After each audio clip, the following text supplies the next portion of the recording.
हमारे हिसाब से ये मेंबर हो सकते हैं कि नहीं हो सकते, कोई कमी है तो एक कमेटी का रहेगा।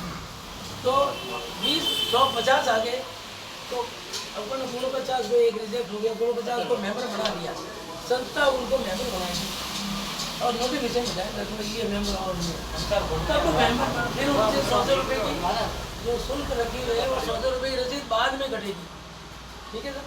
मेंबर पास होने के बाद तो रसीद काटने के बाद वो मेंबर पक्का हो गया, उसकी हम आईडी और फिर वो मेंबर पक्का हुआ। अब ये चाहते हैं कि आप हमने तो कोई प्रस्ताव लिया नहीं और हम फॉर्म भर के देते तुम जबरदस्ती बना दो। ये पढ़े लिखे लोग, ठीक है साहब, है ना।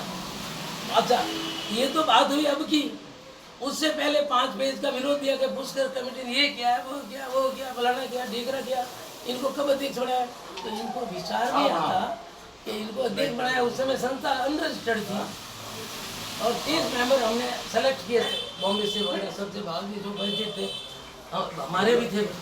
तो 30 को OTP भेजी, 29 की OTP आई और एक नेम जी की नहीं आई, बेंगलोर वाले की, उनके मैचिंग नहीं हुई है नहीं, तो नहीं हुई।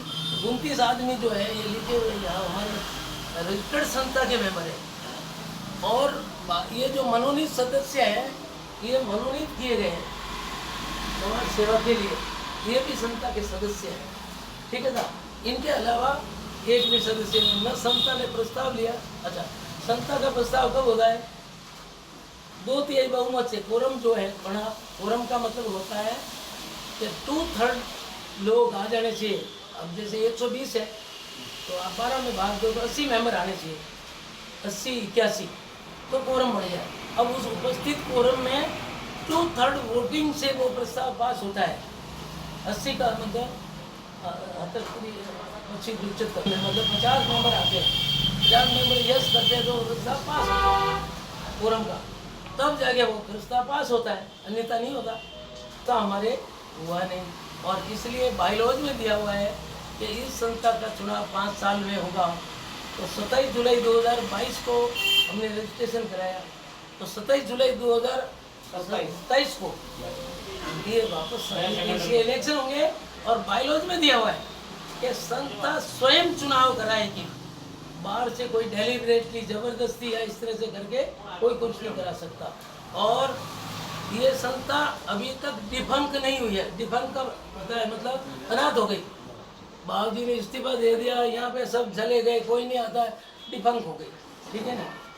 तो अभी ये संस्था डिफंक नहीं हुई, हम बिल्कुल अपने सिद्धांतों पे, अपने प्रिंसिपल पे और नियमानुसार चल रहे हैं। रिकॉर्ड में एंटर होती है, हर रसीद रिकॉर्ड में एंटर होती है और उसकी टोटल मानी जाती है और उस टोटल में खर्चा कितना हुआ वो देखा जाता है। तो उसके वाउचर है, बिल है सारे काम है उसमें, और फिर बचत कितनी है, पॉकेट में कितना पड़ा है और बैंक में कितना पड़ा है, बस ये हो गया सब हिसाब। कौन गया घर में, किसने क्या कर दिया, और ये कह रहे कि पैसे खा गए, कैसे खा गए पैसे, वो तो नहीं बोल रहे। जितने फंड दिया है 11 रुपये भी दिया 11,000, वो नहीं बोल रहे, वो नहीं बोल रहे, और नहीं देने वाले बोल रहे, इसका क्या मतलब है? क्या मतलब है?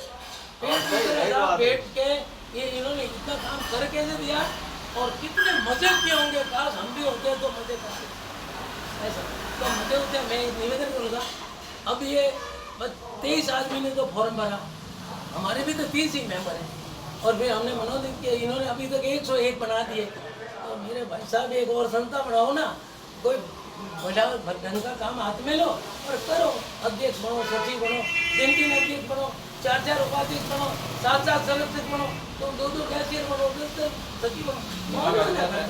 तैयारी हुई है ना, वो तैयारी के ऊपर वो मालूम क्या कि हमने ही तो मधुमक्खी का छत्ता होता है ना, मेहनत हमने मैं कह रहा हूँ आपको, मैं कह रहा हूँ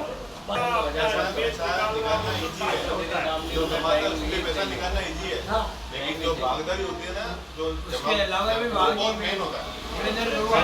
काम बंद होता है, तो कोई भी दे देता है। अपने 2027 में चुनाव हो गए ना साहब, इस संविधान के अनुसार इस बोर्ड में जो नाव है उनमें से अध्यक्ष बनेगा, उनमें से ही मेंबर बनेंगे, उनमें से ही चुने जाएंगे। और ये ऐसे इसका कैसे संविधान भी यही है। और ये ऐसे टीम ऐसे कैसी सही रहेगी? बात। कभी अब लास्ट में आके क्या करना है? अरे अरे आपने आइडिया दिया है। अपना अपन देख रहे हैं ना, कुछ दिनों के बाद उनके कर्मों का फल उनको मिलेगा। ये होना पाप के पड़ेगा, भागी होना बन रहे यार तो किधर हैं। पाप के भागी बन रहे हैं। होना पड़ेगा, सही बात। कर्म जो है ना वो किसको छोड़ता नहीं है। गलत कर्म है तो उसकी सजा सबको मिलेगी।